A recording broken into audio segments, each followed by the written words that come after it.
Nii, jätkame nüüd Ironmanilt Heriberg karavanidega. See on selline tagasiminek klassikasse. Oli trollid neil kunagi, milleks nad alustasid, mis näevad välja sellised nagu seal. Millest Aivar alustas, ta ei ole kunagi nende ära kaodatud, huvi on kogu aeg siiamaani.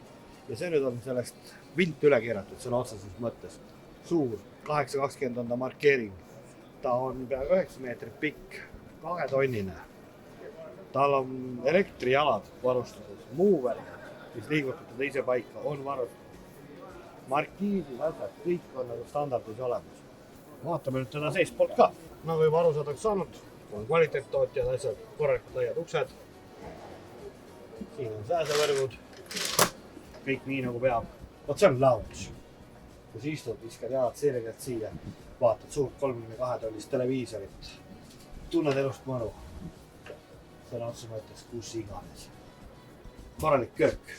Siin on kraanikauss, prügikasti jaoks, liita, kappi, siia kapselkohvimasin, kui tahtis panna. Siis hästi palju panipaiku. Siin on ka selline riidekappel. Köögis on sahtlid.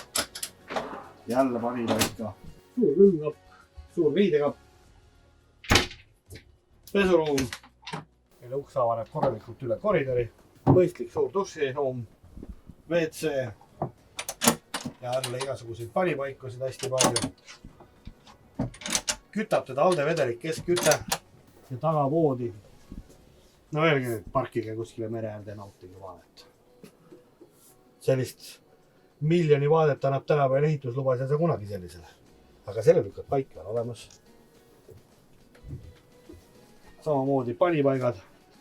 Väljaspoolt külgede pealt pääseb ligi, on siin all. Siia vahele käib vahetükk, saab selle voodi siia maale täis panna. On üks suur voodi. Siin on jälle igaks üks jalanõude kohta ja siukene mõnus väike parikapikene. Ja sellest lounge'i osast saab ka veel teha rahulikult 2 inimese korraliku voodi.